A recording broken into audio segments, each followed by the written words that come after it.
por essas estradas que hoje se expandem, na minha C10 vermelha, zumbindo igual uma abelha, com destino a Campo Grande. Amanhece o dia, estou de partida pra ver a querida que espera por mim, levando pra ela flores perfumadas, uma rosa encantada e um buquê de jasmim. Estou a caminho daquela cidade em velocidade e eu parto agora no painel da C10, o ponteiro deitando já está marcando 130 por hora.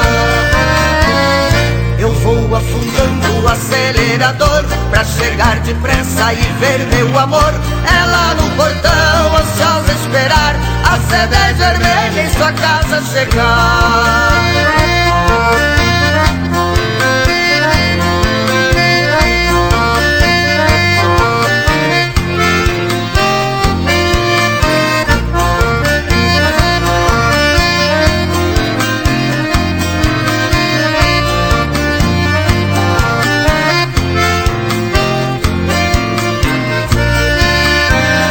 Chegar lá pertinho, dobrando a esquina, eu toco a buzina, ela vem me encontrar. Na minha C10 viro a direção, em frente ao portão e eu começo a frear.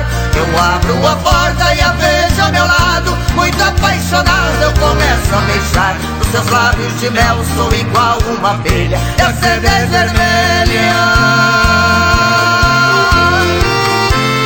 Vou estacionar.